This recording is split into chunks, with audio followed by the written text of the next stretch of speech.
The other one, because I've thought a lot about this today, Elliotte. I can tell. I would Dom, you've got to stop sending Jeff the questions so early, because this part of the pod takes longer than the rest of the pod.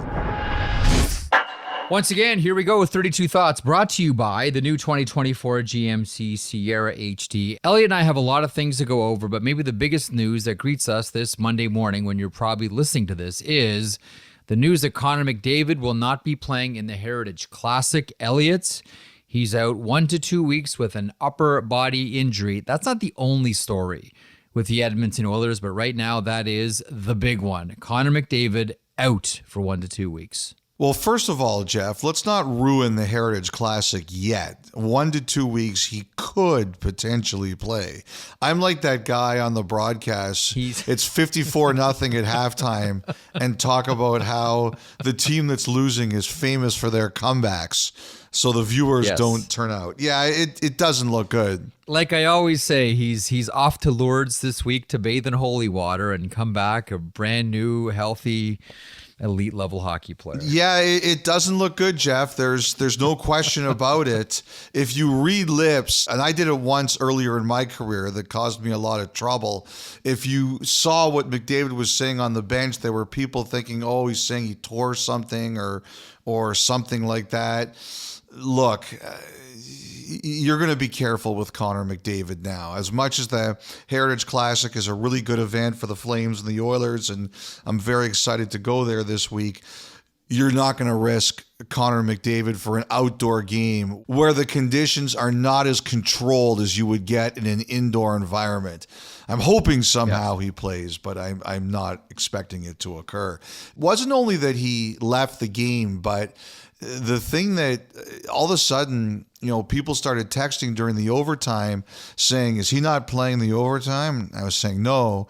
And they said, that's when you know it's bad. Because if Connor McDavid is not playing in overtime, a 3-on-3, then you know it's bad. They lose to the Winnipeg Jets 3-2 in overtime. Mark Scheifele with the OT heroics there. But again, that's not the only story going around as it relates to the Edmonton Oilers. Evander Kane in a second intermission interview with Scott Oake intimating that, well, I'm not too thrilled how things are going, so me and Brendan Dillon decided to take our helmets off and fight for a little while. I didn't play much in the first period, so I thought might as well get into a fight and take 7 or 8 minutes in the box. And also, Leon Draisaitl, who once a year kind of has a bit of a dig at one of the questions he's asked. He had it in the postgame when he was asked about Stuart Skinner and the one play where he hesitated going after the puck and the Jets took advantage. Like, everything that happened to Edmonton on Saturday night was not good. For the second weekend in a row, they looked like they were going to blow out whoever they were playing. Vancouver, a week ago, the first shift, they had 5 shots and a goal. You thought they were going to win 10-0. They lost. And here in this one, they were up 2-0. Hellebuck stabilized the Jets, and the Oilers lose again. Faster than we thought it was going to happen, things are getting tense in northern Alberta. And this is where we're really going to find out who the Oilers are and what they're really made of.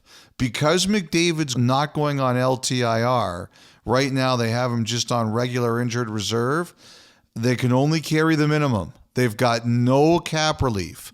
So the group of players that they've got there right now, those are the guys that are going to have to get them through this and get them started.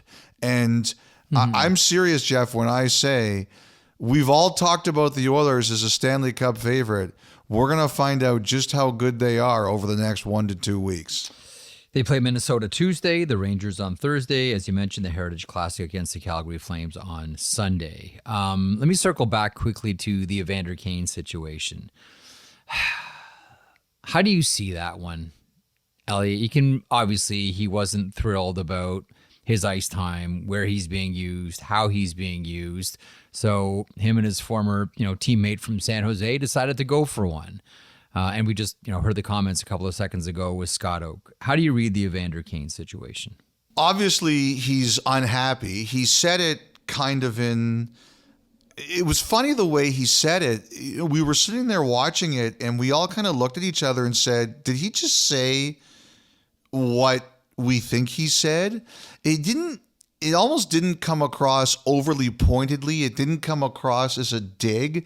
It came across as more matter of fact. Well, I'm not really playing a lot, so I figured I might as well do something else. And BX had told a story about how he did that in a game once too. He wasn't playing a lot, so he got into a fight because he figured he would engage himself in some way. If I was Woodcroft, what I would say to Kane right now is, okay, you're not happy. You made that clear. Well, we need you right now. We need you to get us through the mire of the next 2 weeks without Connor McDavid. So you let me know what you need, and I will do it. I will put you in that position.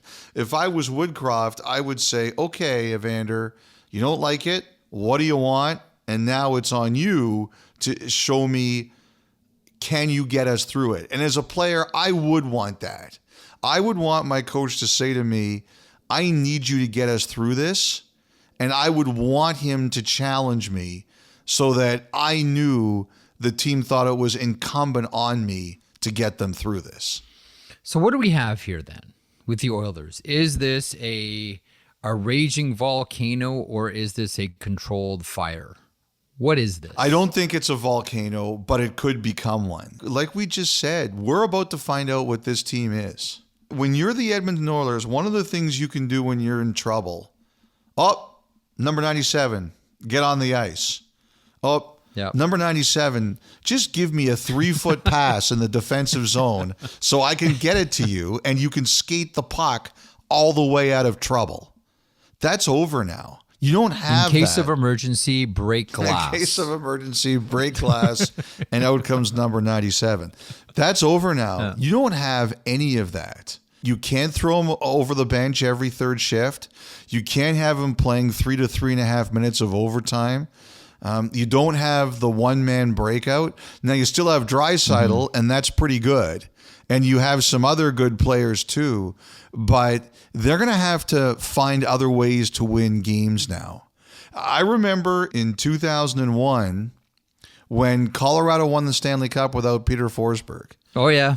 And now they had a hell of a team. They had Joe Sakic. They had Rob Blake. They had Alex Tanguay playing the games of his life at that time. Who's the goalie again? They had Patrick Waugh. Yes, that's a pretty big one. They had Adam Foote. They had Ray Bourque. They had a hell of a team. But they also beat a really good team, the New Jersey Devils, in 7 games to win the Stanley Cup. So you can do this without a key player, but they're going to have to change the way they play.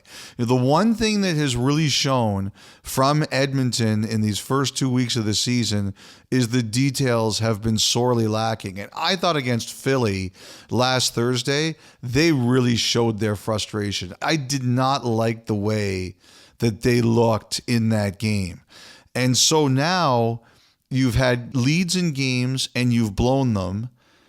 You're going to have to adjust. You're going to have to say, how do we win without McDavid?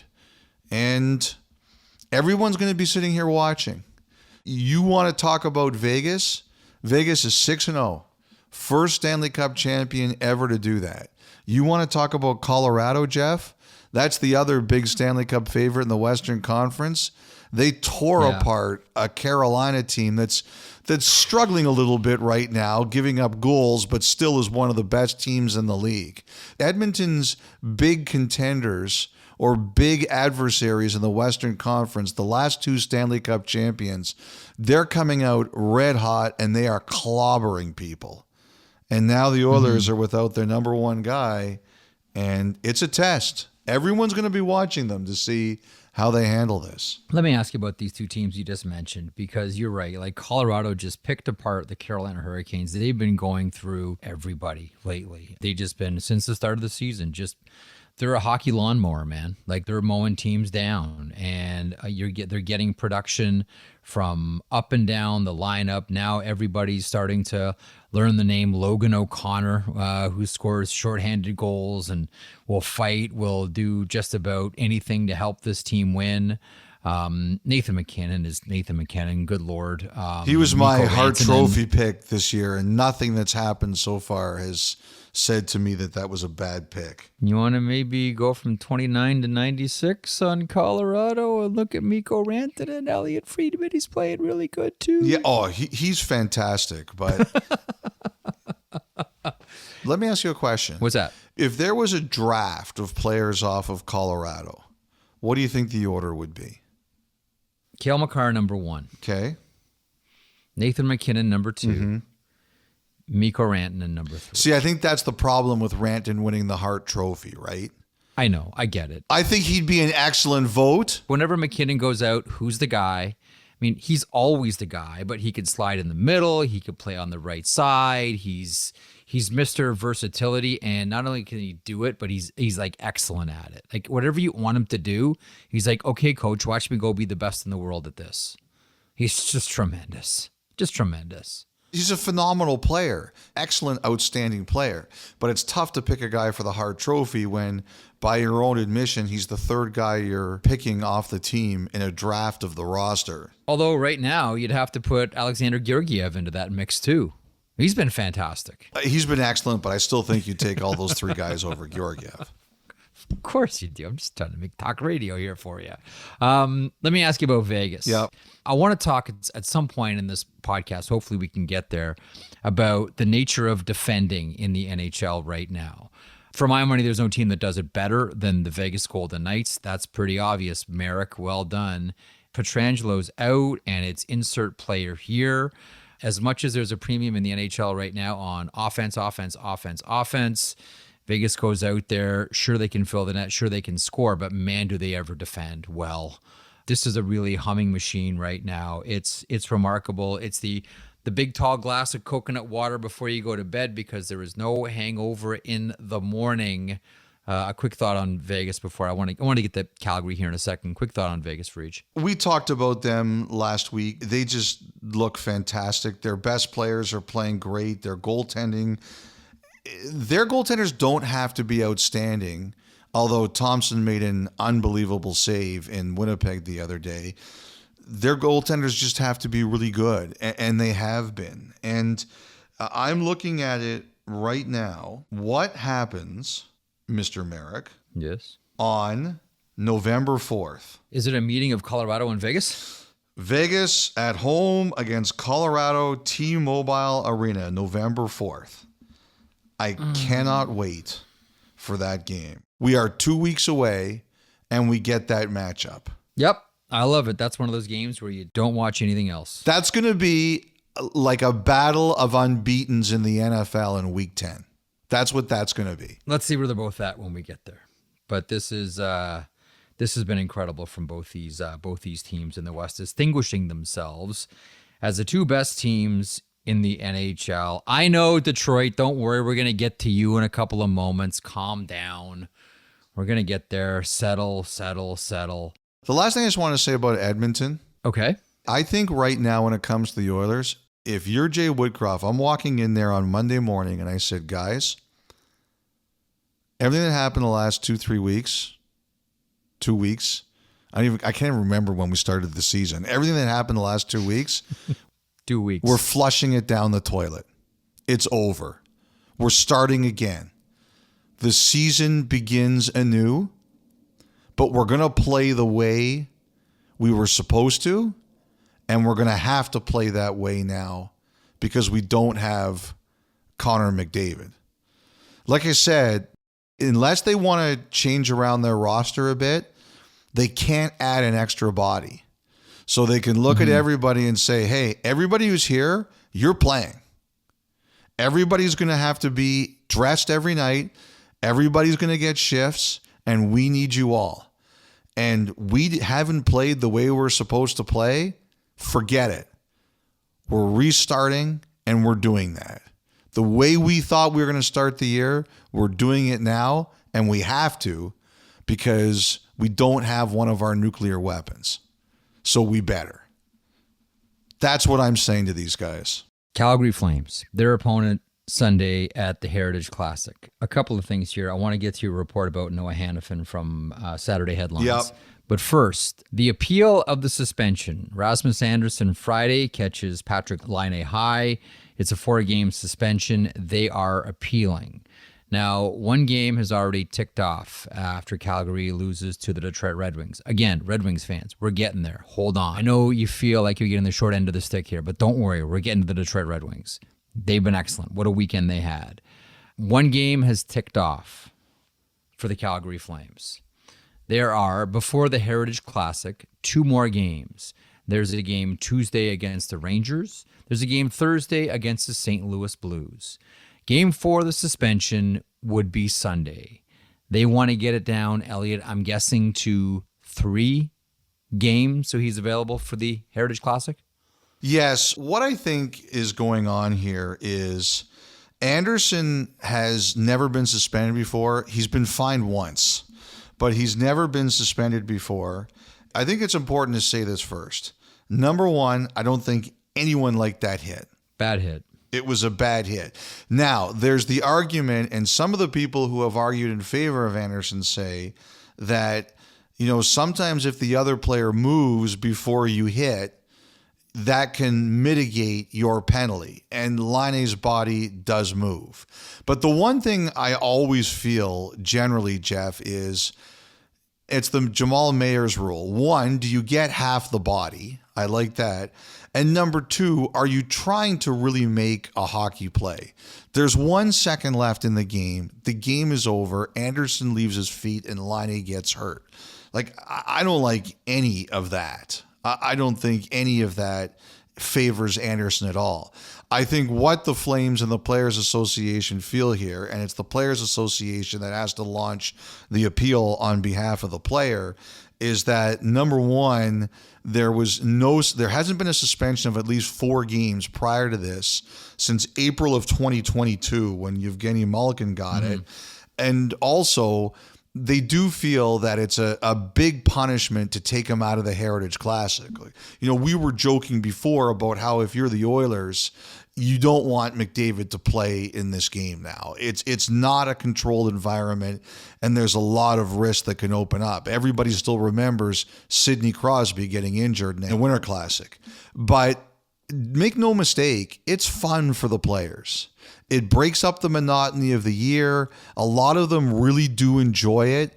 And judging from the reaction I heard, Andersson was one of those guys. He was looking to play it. So they're going to argue that I think that it's a 3-gamer instead of a 4-gamer. The big challenge here is because it's under 6 games, there's no independent arbitrator. So it only goes to Bettman. And in many of the cases when suspensions have been dropped, it's because the arbitrator drops the suspension, not so much Bettman. So I think it's a long shot. I think everybody realizes it's a long shot. But because I think the player wants to play in the Winter Classic, they're going to take the challenge. Now, to me, the big question here is Laine's injury. We've already seen him miss 1 game. And if he continues missing games, look, like I said, that's not a hit that should happen. He deserved a suspension. I don't think anyone's going to argue that. Laine's injury here, to me, is the really big tell. If he continues to miss games, I just don't know how they're going to be able to shorten that. I think it's a long shot as well. I have a hard time seeing Gary Bettman go against George Parros on this one. Go against his Department of Player Safety at all. It's a public admission that they didn't do their job correctly. I can't see the commissioner doing it. I can't, Elliotte. Like I said, it's not his way. There's no question about that. You're right. It's almost a vote of no. Well, never mind. Almost. It kind of is a vote of no confidence in the people that you have helped pick run your department.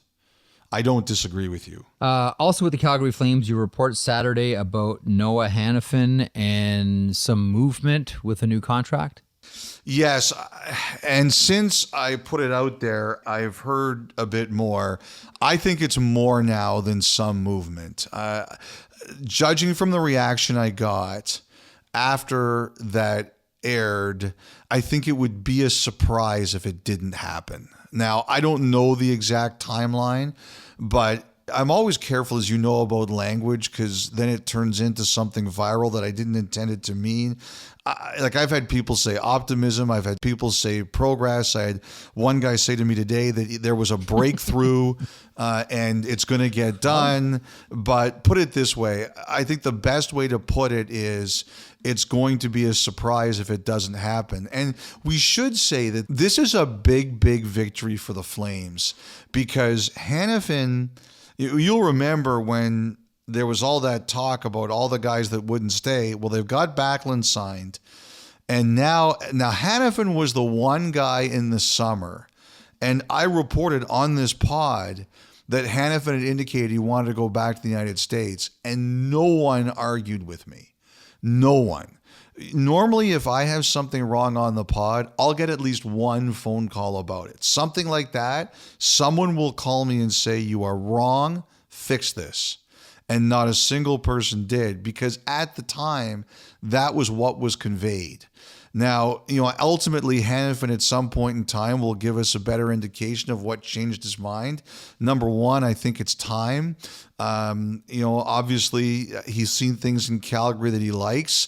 I do think, Jeff, as you and I have talked about, there are players who are nervous out there. The way the cap has gone the last couple of years, the market's been very tight. I think there are players who say that if the money's there and you're happy in your situation, it's much harder now, until the cap really starts going up a couple times. It's harder now to say no. And ultimately, I don't want to put words in Hanifin's mouth. He'll tell us. But like I said, it would be a surprise by now if it doesn't happen. So two things there. One, I thought it was going to be Buffalo. I thought that was going to be the landing spot for Noah Hanifin. And two, and you've already sort of indicated this, and so maybe I'm asking a rhetorical question here, but is this Michael Backlund effect? I think it is to some degree. Those players really like Backlund. We've talked about how, for a lot of reasons, he was the captain last year, even if he didn't have it in name only. I'll say this. There's all this talk about American players wanting to stay in Canada. This would be another big one. You've got JT Miller, Connor Hellebuck, Hanifin would be another, Austin Matthews, Cole Caulfield, depending on how much longer you want to put the timeline on this, Brady Tkachuk and Josh Norris. We all talk about, who wants to stay here, but Hanifin would be a big one for Calgary as they continue to try to keep some of their players. Now, like I said, I think they've talked to Tanev. It could always change. I heard it hadn't progressed as much as Hanifin's was, and there's still Lindholm here, and it's an interesting time for Calgary. They didn't have a great road trip. They probably deserved a better fate in Washington, but they didn't have a great trip, and it's always... I remember a few years ago, I think it was Cliff Fletcher who told me once, there's this conversation you have about signing players when things aren't going great. But I think at the end of the day, you always look at the big picture. And Hanifin's still a pretty young guy. That trade has turned out good for him and good for them. And, he's a really good player. And he's on their top pair. So I'm not surprised they're prioritizing him. Okay, let's get to the Detroit Red Wings. And what a weekend it was for the Wings. Saturday against the Ottawa Senators, 5-2. And a brief video welcome back for Alex DeBrincat, where he was soundly booed by pretty much every Ottawa Senators fan in attendance. And then we saw Brady Tkachuk going at him, and this is going to be a feud for a long, long time. And it's beautiful. I didn't like the Ridley Gregg penalty, I have to say. I didn't think that was a penalty. That was the only thing about that game I didn't like. Yeah, I was fine with that hit. Yeah. I was fine with all of that. But DeBrincat's going to get that every time he goes to Ottawa. Every time he plays Ottawa, Alex DeBrincat is going to get that. And Sunday, it's a 6-2 drubbing of the Calgary Flames when the aforementioned Alex DeBrincat scores 3 goals. Cat with the hat, as they say. Alex DeBrincat, hat trick against the Calgary Flames. And we're looking at Dylan Larkin and where he's at with the scoring race. We're looking at Comfrey and Rasmussen as being an excellent second line. And we're looking at a Detroit Red Wings blue line. I was at the Marlies Checkers game today and talking to one person who said, we were talking about the Detroit Red Wings. And I said, well, what do you see? And he said, I see a team that can defend. He said, as everybody wants, as every defenseman in the NHL is just trying to get cookies, I see a team that can defend well in their own zone. Do they give up a lot off the rush? Yeah, they do. But in their own zone, they defend, and they defend well. And there's no one out there just looking for points and trying to chisel points, and I got to get a point, and I got to get a point. That's a team that defends. What we're seeing so far from Detroit, Elliotte, really, really impressive. They look really good. And I have to say this too. There aren't a lot of people upset with the idea of Detroit turning into a bit of a powerhouse at a time when there's a little bit of uncertainty about the economy. It's a good thing.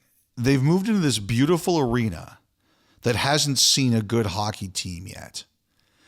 Passionate fan base, loves the sport. If Detroit is going in that building for the first time, it's a perfect time for the National Hockey League and the Red Wings. A few things about this. Number one, it shows how uncomfortable last year was for DeBrincat. He just wasn't himself in Ottawa. For whatever reason, he wasn't comfortable, and now he is. It's hard not to notice how seamless the adjustment has been in Detroit as compared to Ottawa a year ago. So that's number one. And number two, you know who Detroit reminds me of, Jeff? Who dat? The Kings. In what sense? The Kings drafted. They stockpiled prospects. The prospects didn't really hit it out of the park. They went for veterans, and now look, they're starting to go. Detroit hit one out of the park, Seider. That guy's a stud, and he's going to be a stud for a long time. But, again, Yzerman, last couple of years, goes for the veterans. And now Detroit's starting to go. Now, I think the jury is still out on some of Detroit's prospects. I think there's a couple guys here that could still hit pretty good ceilings, but it's similar in the sense that Yzerman said, I can't wait. I can't keep giving these guys chances yet. Maybe eventually they will be cornerstones for us, but he's saying he couldn't wait, and he went out and he seems to be finding the right guys. I think we're leaving one person out of this. Who's that? Derek Lalonde. Are you saying that because he was our broadcast teammate last year? He was, first of all, he was excellent last season. Yeah, he was in really the playoffs at Hockey Night in Canada. He was tremendous. No, but I look at the composition of this team, and further to your point about, for 2 off seasons now, Steve Yzerman has went out and got a whole bunch of players and pulled a whole bunch of new players together and put them on the same team.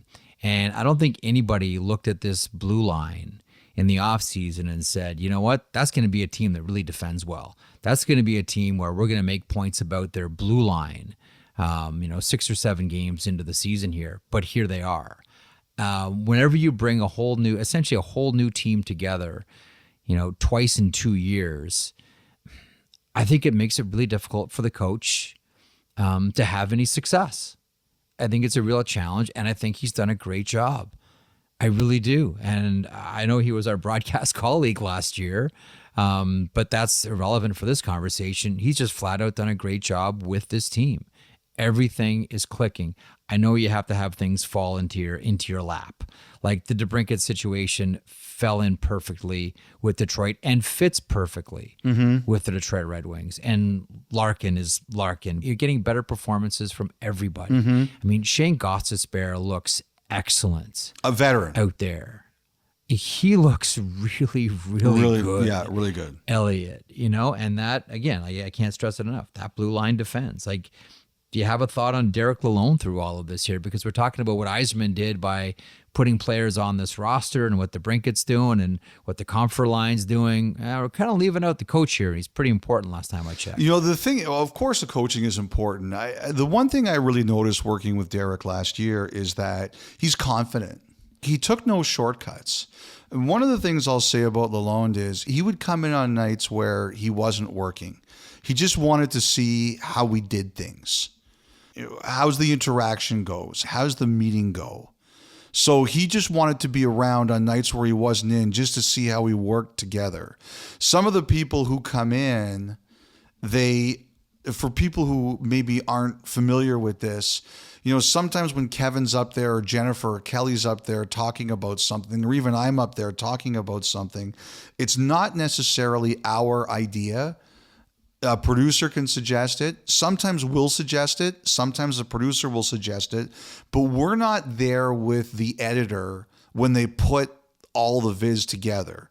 For example, on Saturday night when I did that thing with Connor Bedard, or I did something this week with Tampa and Toronto meeting for the first time since the playoffs, I'll see what it looks like for the first time about an hour and a half to 2 hours before the show when we do our rehearsal. Now, I know what the content is, and I'm responsible for coming up with what I'm going to say, but the editing and the pictures are done in advance. Derek would go up and he would sit with that editor and watch the editor put it together. Like, that is above and beyond than a lot of what we do. So on some level, I'm saying he was much more prepared than we were. He puts our preparation to shame. But on another level, I think that just showed his curiosity and his desire. I understand why he's a good coach, seeing him do that, because he wanted to understand how everything worked, even stuff he didn't really need to know. And he wanted to have a handle on how everything was put together. And he always came with ideas, and he was very confident in his ideas. Very confident in his ideas. I think if you're going to be a leader of people, whether children, adults, men, women, anyone, you have to be confident in front of a room. And he is that guy.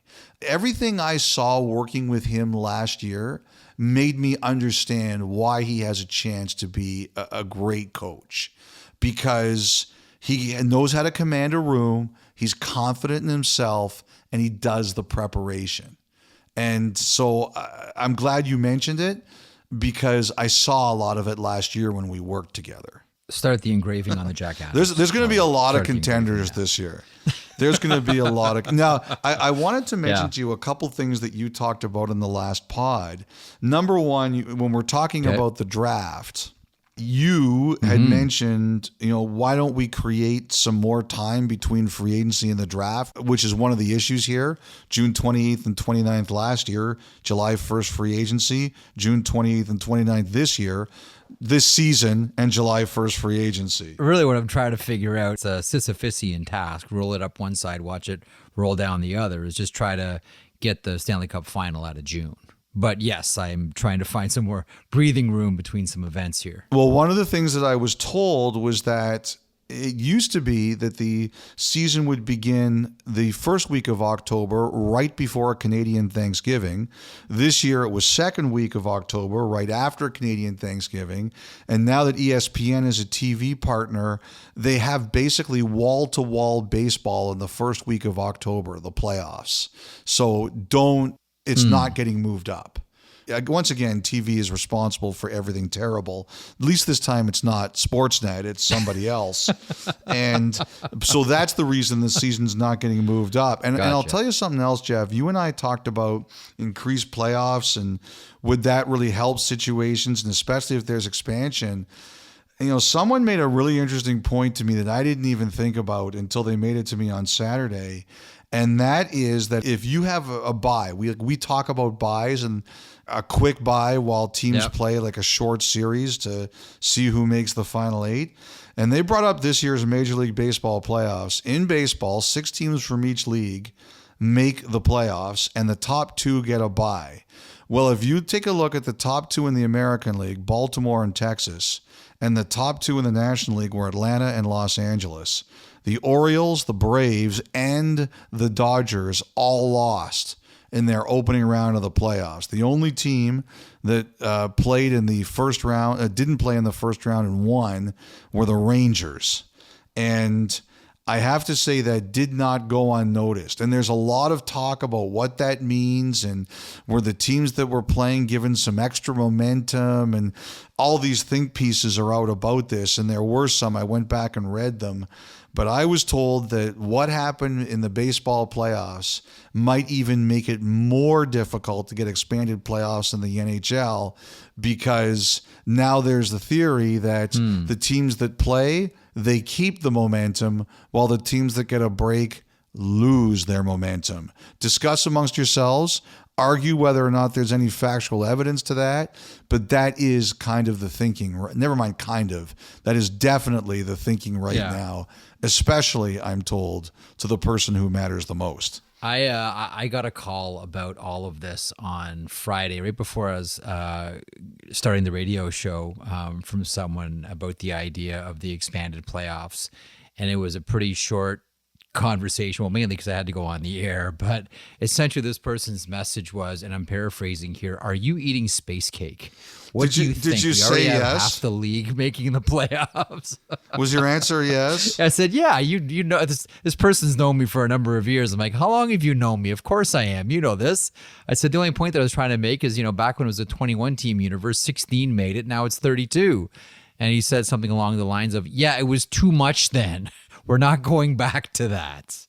I do want to read something to you about this. I got a really thoughtful text the other day about it, and there's some really good points here. And by the way, just to reiterate or go over one of your points from Saturday as well, teams need to respond to the NHL when? It's Tuesday, end of business, and I believe some teams have already voted. Okay. I got a note from someone here, and this is a really thoughtful one. By the way, Jeff, if you know me, Yeah. if you knew I had a vote, when did you think I would vote? What time do you think I would send my ballot in? When is it due? 5 p.m. What time? Eastern on Tuesday. 4:59:30. Okay, just wanted to make sure you knew me well. Or maybe 5:01, and then you'd complain about it. No. There's something wrong with your watch. If I'm late, it's my fault. It's nobody else's fault. I do not duck blame. Okay, so this is from, I told this person I wouldn't use her name. I'd just say this is a hockey person. This comes to me by text on Friday. It's the only NHL event that every stakeholder has either an emotional or financial interest or both. From the NHL, owners, NHLPA, media rights holders, general media, agents, corporate sponsors, fans, players, and families will be all negatively affected. The economic impacts will be felt in the media exposure of the number of stories being published. As humans, we are emotionally connected through stories and face-to-face human experiences. In the short term, the NHL teams may save some money, but long term, I do not think the NHL can afford to not have the NHL draft as a spectacle in a crowded USA entertainment landscape. When you add up all the people that lose if you don't do this, like someone from every single, like that's the one thing that really, when you put it all together, the NHL itself, the owners, the PA, rights holders, general media, agents, corporate sponsors, fans, players, families, all negatively affected if you go the decentralization route. I think I've made it very clear that I generally don't like this idea. One thing you always have to remember is that not everybody is a monolith. I have spoken to some agents who really hate this idea of decentralizing it, but I have spoken to others who don't have as much of a problem with it. The people I do think really lose are the media. Not that anybody cares about us, but the media I do think loses. The rights holders I do think lose. The access to people is much worse. Young people in the sport, I think, lose. And I'm talking about young people who work for teams or want to work for teams. I think you lose that networking ability. I think it's possible some team executives could lose or staff members could lose, especially if the teams decide not to invite everybody to their own personal offices, their own personal situation rooms. We'll see. Again, if you make something special out of it, the NHL con that we were talking about, I don't necessarily think the fans have to lose. I was surprised that some of the people who said to me that they aren't as upset about the change. I have to say, though, again, I've said this many times and I'll say it again, I don't like it. From a selfish point of view, and I am nothing if not selfish, then it is not good. And now, someone said to me they heard that it makes it easier to go to the Sphere this year if there's less people. But I had a couple of people say to me, don't say that, because if it is decided to decentralize the draft, then what can happen is there be one last big party at the Sphere. Prince, party like it's 1999. Party like it's on sale for $19.99. Let's go. Okay, more on this this week, as we'll find out. Well, the teams will vote on by Tuesday. We'll hit pause on that one. When we come back, I want to talk about a couple of teams here that we saw play against each other this weekend: the Arizona Coyotes and the Anaheim Ducks. And as I found out, and maybe you found out as well over the past few days on hockey Twitter, maybe in your DMs, certainly in your timeline, certainly happened to mine. Anaheim Ducks fans, pay close attention to what you're saying or not saying about their team. That's next on 32 Thoughts.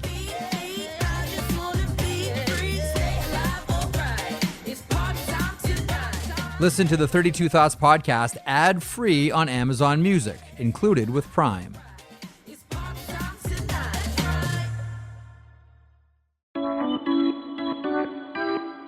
Okay, welcome back to the podcast. Still plenty to get to here, and we're going to mention a number of firsts. And we're going to start by talking about Leo Carlsson and the Anaheim Ducks. I'm not sure about you, Elliotte, but Friday after the podcast came out, Ducks fans were foul. Sorry, I couldn't resist. That's so bad. Thank you. I couldn't resist. So wait a sec. So we're only talking about Anaheim in this segment because you are intimidated by the Anaheim fan base? I got bullied, Elliotte. No, I want to talk about, I want to talk about Ross Johnson, and I also want to talk about Radko Gudas, but we'll get there in a couple of seconds. Just a quick thought on Leo Carlsson. This has been quite a time for the Calder race, been quite a time for the top three players in last year's NHL draft in Nashville. Do you have a thought on Leo Carlsson getting his first? This kid's going to be a heck of a player. You see these guys more than I do when they're prospects, but I really didn't know Carlsson compared to some of the other players like Bedard, like Fantilli, simply because I didn't see as many of their highlights. I saw more of their highlights over here. The word was that Carlsson was the guy, when Anaheim ended up second overall, Carlsson was the guy that they were going to take. And they had, obviously they went through their work. They did their research. They talked to other players. I heard Anaheim's interview with Fantilli was really something, actually. But he wanted he wanted Carlsson all the way. And you can see it. I'll tell you one thing I really liked about Carlsson is, I didn't realize it, but he has a bit of a stutter. And you could see him doing his interview after he scored the goal. And I just have great admiration. I used to have a bit of a stutter. I still kind of do. And I know how difficult it can be to feel comfortable talking when you're like that. And I just really enjoyed the effort he made, because somewhere someone's going to see that and they're going to say, hey, he's talking, I can too. George Springer has talked about that a lot with the Blue Jays. He had one as well. But this kid is a real talent. And I do find Verbeek's plan for him interesting. Eric Stevens in The Athletic wrote about it last week, about how Verbeek is going to have him not play certain games. He played Saturday against Arizona and didn't play Sunday against Boston. And this is by design. Verbeek basically saying, I know what it's like to play in the NHL at 19, and I'm going to protect him a little bit. And the hope is that he'll be able to play more games at the end of the year, or more consistently at the end of the year, than he can now. But what a week for some of the young prospects. Poitras scores, Fantilli scores, Bedard scored in Chicago's home opener. Going to be a tough Calder vote this year, Jeff. Sure will. Now, one thing about that Anaheim, Arizona game. Now, I used to always circle LA Anaheim games. Whenever there was an LA Anaheim game, like that was it. I'm watching that game, close the door. Don't bother me. This is going to be amazing. The beautiful violence that is hockey. That's what those games were. Now, after we've seen, the Arizona Coyotes rough up the Anaheim Ducks for a couple of seasons now, here comes the response. Ross Johnston, claimed on waivers. First chance he gets, right at Liam O'Brien. And nope, we're doing this. I'm grabbing you. I'm holding on to you until you agree to drop your gloves. And we're doing this. Radko Gudas taking out Michael Carcone in the game as well. We all know how hard a hitter Radko Gudas is. Yep. And I understand that there was some criticism of Pat Verbeek when he let go of Nicolas Deslauriers, that Deslauriers was there to fill a very specific role and could also play second unit, penalty kill, et cetera, And then once that security blanket was gone, we saw a lot of Anaheim Ducks players taken advantage of and bullied and pushed around and punched by a very aggressive Arizona Coyotes team. The presence of Johnston and the presence of Gudas levels the playing field now. And it's still a rivalry. I know there's are two teams that are, not close to anywhere near the top or middle, for that matter, of a winning cycle. But all of a sudden now, Arizona-Anaheim games, Elliotte, just got way more interesting. Red line Ross Johnston. That's what people in the Eastern Conference called him. You know why? Why? Because he always skated right on the red line in the warm-up. There used to be guys in the old Western League, Kelly Rudy would tell me, well, Boris Fistrick being one, who would skate over the red line and take shots at him. Well, they were notorious for that. And sometimes the New Westminster Bruins, Kelly told me, Kelly played for the Medicine Hat Tigers, would take the net off the moorings, skate them over to the red line, and stand beside the net and say to the Medicine Hat Tigers, what are you going to do about that? This is all during warm-up, when there are no officials on the ice. To say it was the wild, wild west, Elliotte, was an understatement.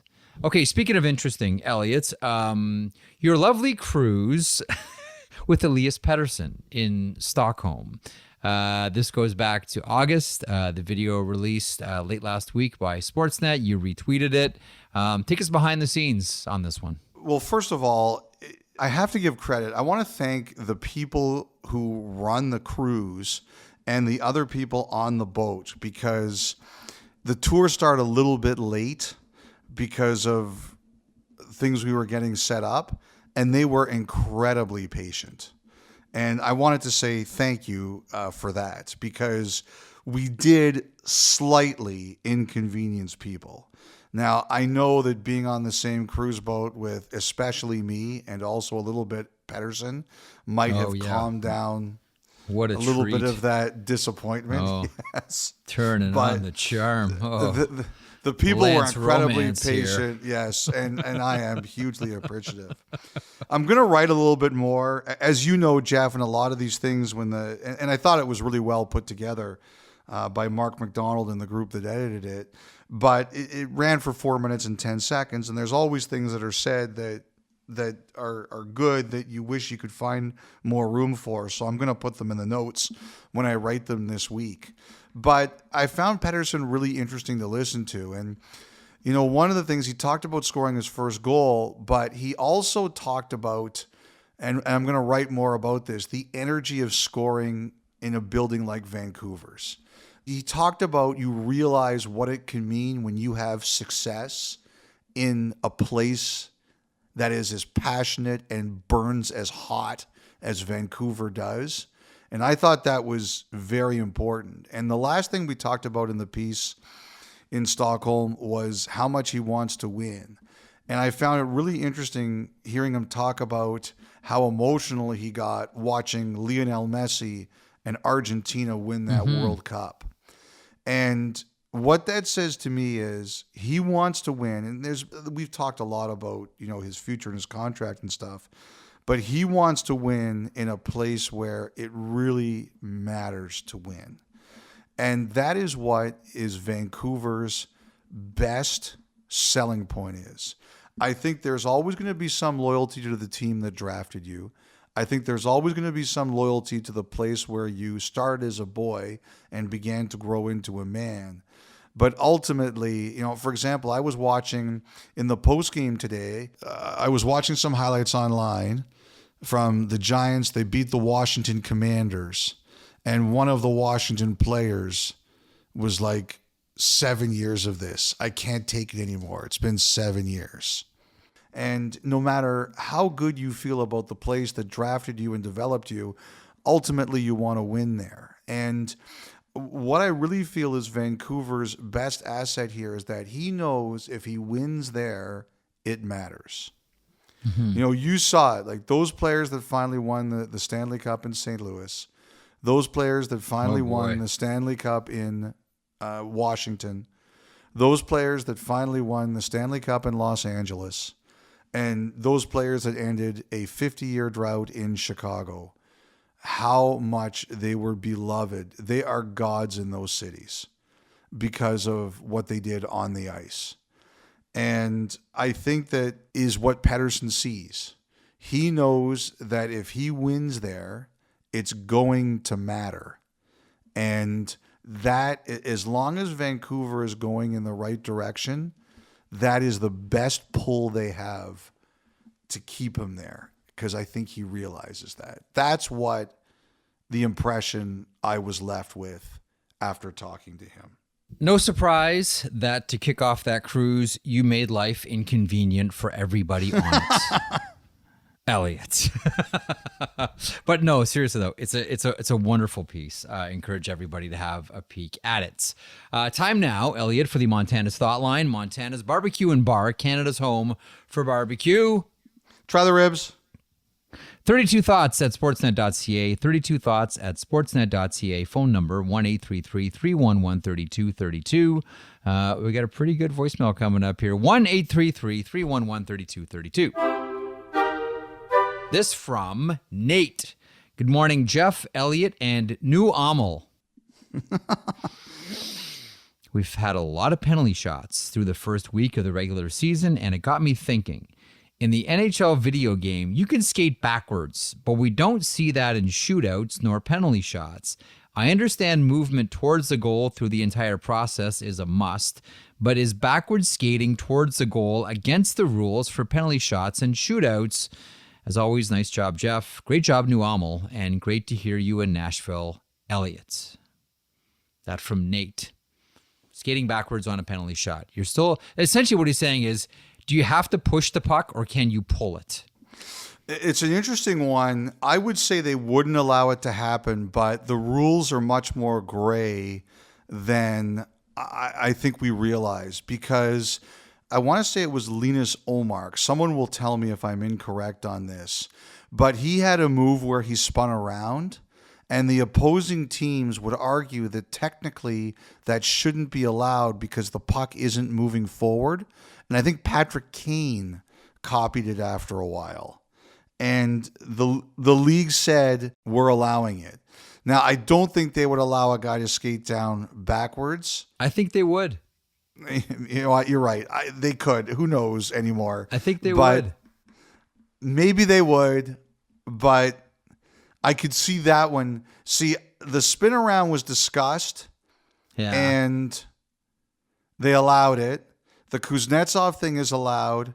I think the time someone skates in backwards, that might wake people up out of their slumber. I don't know. You're still moving the puck forward, though, but you're just pulling the puck as opposed to pushing it. Yeah, I don't know. I don't know. I don't know, Jeff. I could see someone saying we're not doing that. There was, I want to say it was like Timo Hartikainen. There was someone in the Finnish league that did this. Someone's going to remind me. Like, well, Marty St. Louis turned around backwards. Yes, he did. He was a guy, did. But he didn't do it the whole way. I think they'd allow it. I think it's fine. You're still moving the puck forward. So you're turned backwards. It looks different. So what? Like, we're talking out of our butts on this one. We don't know, but someday someone's going to try it. I'm surprised it hasn't happened already. Do it, shootout specialists. Do it. Okay, Colin from West Kelowna. This is interesting. And there's an obvious answer. And I blame Mike Keenan. I have always wondered why goalies get basically no time to stretch or warm up when a goalie change happens, especially when a goalie is injured. This seems like a risk to injure your backup too. They don't even go to commercial. I know baseball has a much different mentality, but pitchers not only get to warm up for a while in the bullpen, but get a commercial break to throw some pitches from the mound. You know this one, Elliotte. Why don't they allow goaltenders to warm up? Well, this is right up your alley. You should tell this story. Free timeout. Because so many coaches would just change goalies, get the warm up. Yes. It's a free timeout. That's all it is. I mean, how many times did Mike Keenan change goaltenders? Like, all the time. Essentially, It's why burn a timeout if you can just change your goalie instead and then next whistle, put the other guy back in. That's really what it comes down to here. You don't want, as much as it may, you're sending a goalie in cold. I understand that. But really what it does is just give a team a free timeout. Now, the one thing I have wondered is before you do that, is if there's an obvious injury. Like, for example, in Major League Baseball, if a pitcher leaves due to injury, the guy who comes in gets a longer warm-up. Basically is allowed to warm up as long as they want. They didn't get pitches in the bullpen because they weren't planning on coming in. Thanks, Tips. But just making it clear. But I've wondered if a goalie is injured and clearly injured, should the goalie get a warm-up? A quick one. If it's pulled because just the other guy wasn't very good, or the coach is throwing a temper tantrum, no warm-up. Here's a question for coaches in the audience. If you have a situation where a goalie's coming in cold, maybe it's like late in the second period and all he's done is sat there, or maybe he's just sat there with his baseball hat. From a strategic point of view, should the opposing team fire as many shots on the goalie as possible as quick as they can because he's coming in cold, or do you wait for the perfect shot so you don't let him get warmed up to the puck? The only thing I can say to that is I remember there was a game Carey Price came back after an injury, and PJ Stock got angry at the other team for like floating some weak ones in on him because they said they were warming him up. Yep. I agree. I would be team don't fire a lot of pucks on him right away. I would be team wait for the perfect shot. But again, I have coached exactly 0 games of hockey. So don't listen to me. All right, one more, and it's a voicemail. This is Steve. Hey, boys. Steve in upstate New York, although I am a Detroiter with a winged wheel tattooed on my heart. Oh. I was just curious what you guys would end up putting on your goalie helmets if you were professional goalies and you had free range to paint it up however you want. Thanks, as always, for the pod. Love it. And as always, try the ribs. Become our slogan on the show. Seriously, I've had a few people tweet that at me. That's good. Do you have one? I love this question. I absolutely love this question. Well, love it. You go first because I know that you would have been preparing this for 7 hours. So you go first. thought a lot about this all day long. Honestly, my honest first thought, and I've thought about this one a lot. My honest first thought is I would want to paint Andy Brown's face on the mask. And for those that may not know who Andy Brown was, he was the last goaltender to go maskless in both the NHL and the WHA. I might be tempted as a tribute to go with something with Andy Brown, maybe his face, just so his lovely face could be back into the NHL. Elliotte, what do you? I've got a couple more in my hip pocket, but what do you think of that one? It's so you because it's creative, but it's supremely weird. It's a little bit goofy. One of my other thoughts on it is a tribute to the pioneers of the mask in the first place. Now, the first documented example of someone wearing a mask, a goalie mask in hockey, was at Queen's University in 1927 on the women's team, Elizabeth Graham, who wore a fencing mask because she had just had dental surgery and didn't want to get her teeth mashed up. So that was the first one. Sure. Clint Benedict wore a mask with the Montreal Maroons in 1930. But before that, a lot of historians now, like Steve Smith from the Society for International Hockey Research, has actually traced it back to 1929. And George Hainsworth, after he got a broken nose from Aurel Joliat, he wore like this rubber concoction over his, like rubber and plaster over his face, which may be considered the first goalie mask ever in the NHL. Elizabeth Graham still has both of them beat as well. But I might do a tribute to the early pioneers of the mask. Just one of Elizabeth Graham, one of George Hainsworth, and one of Clint Benedict of the Montreal Maroons. The other one, because I've thought a lot about this today, Elliotte. I can tell. Dom, you've got to stop sending Jeff the questions so early because this part of the pod takes longer than the rest of the pod. Okay, I got one more. I would want a picture of the cover of one of my favorite hockey books of all time, and it's a goalie. It's They Call Me Gump by Gump Worsley. It's a beautiful painting of Gump from behind. I'd want that on the mask. One, as a tribute to Gump Worsley, who I loved. And two, as a way to encourage people to read hockey books. What do you think about that, Elliotte? Again, I got no problem with any of this. A mask is your canvas, so you should paint it as you feel right. So even though your answer took 17 minutes, I think it's all fantastic because it's like I said, it's wonderfully weird. It's Jeff Merrick. What would you do? Well, there would be some tribute to my grandparents on there. That would be for sure. My maternal grandparents, I would find some way to honor them. Can I raise this? Can I make a suggestion? I know this is your part of it. Can I make one suggestion Sure, as a tribute? Sure. Yeah. On the back plate, can you write "You Plan, God Laughs"? Yeah, you know what? That's a good one. You Plan, God Laughs. That might actually be the tribute. Right on the back plate. I would have a purple Mustang stomping on a red Griffin. That would definitely be gross. on there. Never happened. Like maybe like a purple Mustang like barbecuing Griffin meat. Like that could be very good. Wearing a University of Guelph hockey hoodie right now as we speak, Elliotte. Yeah, it's probably from some remainder bin somewhere. So I would probably put something for the Western because those years really changed my life. I probably there would be some nod to kind of my career progression too. Fan 590 to the Score. Well, Headline Sports first, the Score to CBC, Hockey Night in Canada, and Sportsnet. I would probably put something like that on there. But definitely something to my grandparents. Definitely something for Western. And probably something there that nobody would know anything about. Like it's one of those things that if someone ever guessed it, I would look at them and say, I really want to know how you figured that out. Like the ultimate Elliotte Friedman Easter egg. Yes. And I wouldn't tell anybody what it is. If someone asked, I would say, sorry, you got to figure it out. Hoping that somebody would. And so I could look at them and say, that was pretty amazing.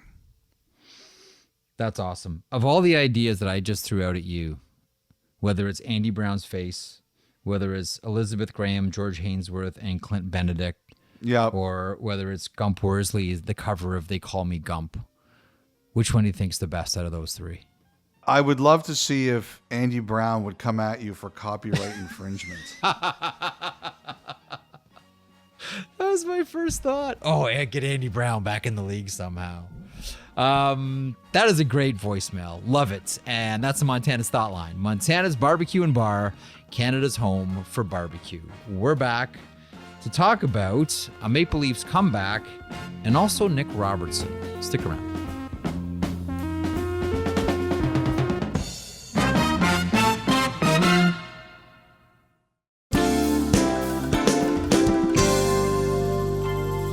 Elliotte, finish up the podcast today talking about the Toronto Maple Leafs. Both, well, not just the Maple Leafs, but the Marlies as well. More on that in a couple of moments. Saturday night, Ilya Samsonov pulled against Tampa, surrenders 3 goals on 4 shots, enter Joseph Wall, and it's cue the comeback time. Domi denies a couple of times. It's a 4-3 comeback. You were there working it for Hockey Night in Canada. Your thoughts on what we saw Saturday? One of the good things about the league early in this year has been the ability for teams to come back. It wasn't too long ago, probably about 20 years ago, that this was a league where there were no comebacks.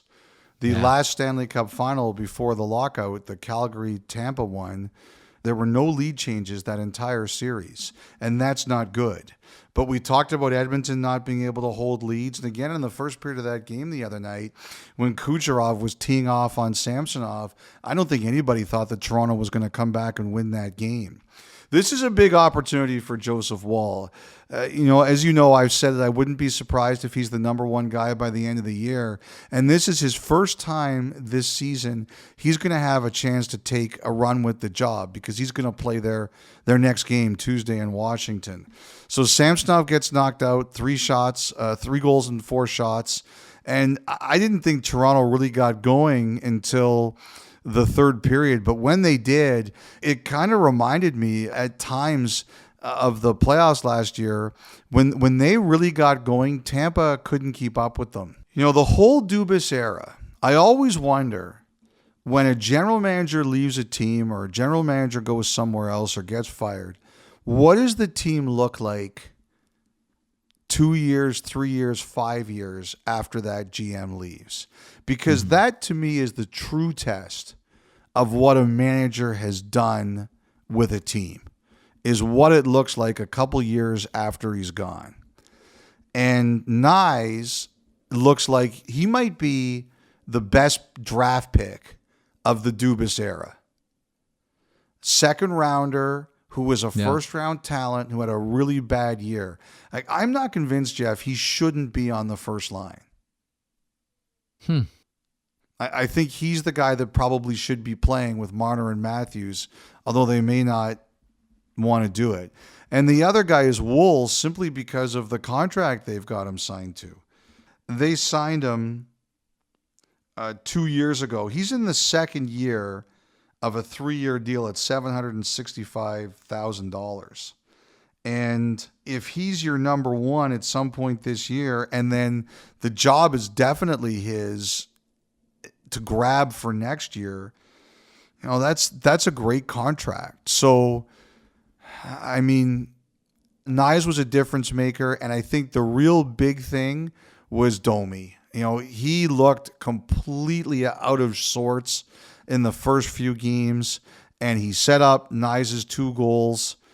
I mean, I can understand why they would want to keep Nyes and Domi together for after that game because it really helped Domi. But the more I watch Nyes, the more I think he should be on the first line with Matthews and Marner. Totally skilled player. Now, this brings me to another question for you. And it's interesting that you bring up Matthew Nyes and talk about his progression here. So Sunday afternoon, I went down to Coca-Cola Coliseum to see the Toronto Marlies face off against the Charlotte Checkers. You know my love of the American Hockey League. I know you love the American Hockey League too. Yeah, yeah. And it's always interesting early in the season too, right? Guys have just gone down. Teams are just starting to gel with one another, get used to the schedule. Sometimes Sundays aren't the best day to see an AHL game because it's the end of the weekend, and sometimes the games can be a little bit sloppy because guys are tired. But I love it. Marlies doubled up the Checkers 4-2. Martin Jones played for the Marlies. Matt Guzda, old Barrie Colt, in net for the Charlotte Checkers. There are some players that you can see. I mean, you've seen it before, like younger players that are trying to get up to the NHL, and you can tell like there are glimpses. Mackie Samoskevich was in the lineup for Charlotte, and there are moments where you're like, okay, he's clearly a better skater than almost everybody out here. Or you can tell like, okay, this guy's close, and you can understand why he's, right there and ready to make the Florida Panthers. You can look at players, like Skylar Brindamore. Rod Brindamore's kid was there, and boy, is he ever big. Elliotte, that's the first thing you notice about Skylar Brindamore, just how big he is. And you wonder about, okay, so what's the transition from college hockey to pro hockey going to be? Riley Bezo, Andy Bezo's son, who won a Memorial Cup in St. John. Riley Bezo, right? Like you hear that name, right? We keep talking about like how old we are here. We covered all these guys, and now we're covering. I saw that guy kids. play in the OHL with Niagara Falls, Brad May and Keith Primo. The Thunder. Yeah. When they knocked out London in the playoffs in my first year at university, 1990. He was traded for a washer and dryer, and then they ruled the trade. He was playing Fort Wayne, and he was traded for a washer and dryer to Michigan. They ruled the trade ineligible, so he had to go back to Fort Wayne. But he had already played a game with Michigan, and then ended up getting traded somewhere else. I can't recall, but that was a weird one. One, because he got traded for a washer and dryer, was able to play a game, and then they ruled the trade invalid. Anyway, Andy Bezo was one of the toughest guys, like probably ever to play the game. Elliotte, as Steve you well Ludzik know. Loved him. He loved him. He did, eh? Yeah. Steve Bezo Ludzik was loved him. tough, and he runs I think he runs like hockey academies out east. Anyhow, but the one player that I want to get your thoughts on is Nick Robertson. So Nick Robertson scored the goal to make it 3-2, proved to be the eventual game winner with a shot that you can only describe if you saw it as an NHL shot. Like perfect place, gets the pass, and like blistering speed. Like it's on the blade of his stick for like such a fraction of a second. Like you look at it and bam, you're like, that's an NHL shot. And you can tell, like there are moments all throughout the game where, okay, Nick Robertson's quote unquote too good for the AHL. There was, a couple of moments. Well, there was one where he really schooled Samoskevich behind the net because, Peterborough better than Michigan. There you go.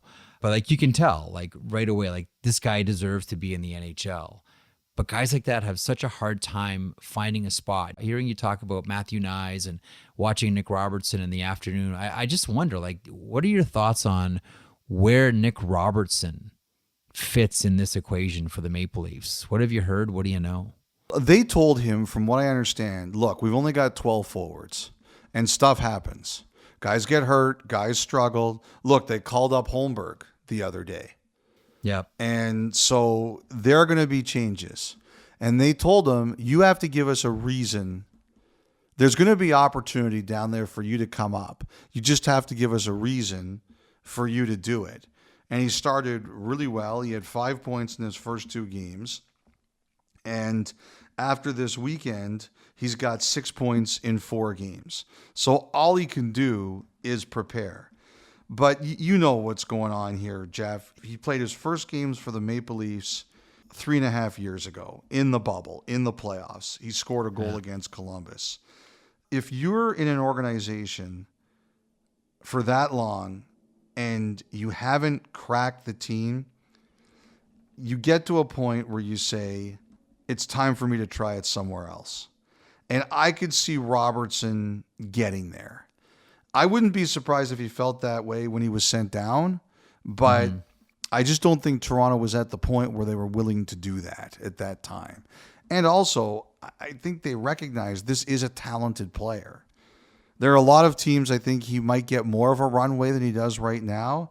I just think it comes down to when does his patience run out if there isn't an opportunity, and what does that mean?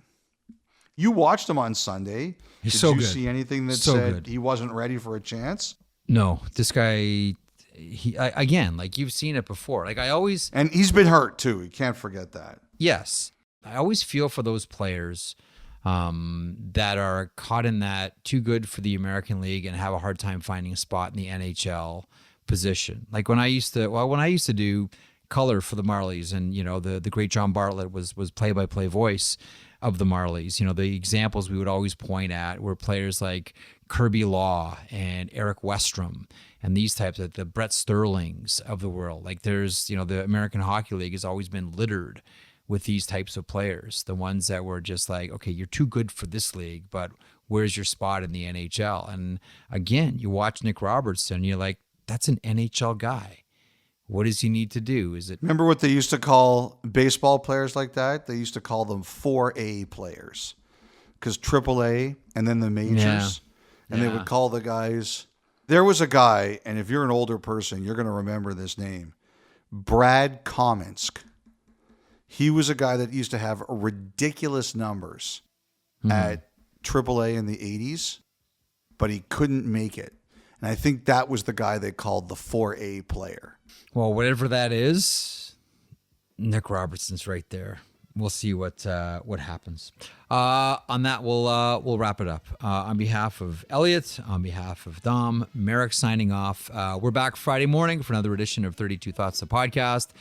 Enjoy the week of hockey on the horizon, and we look forward to Sunday and the Heritage Classic in Edmonton. Have a great week. Talk to you again Friday.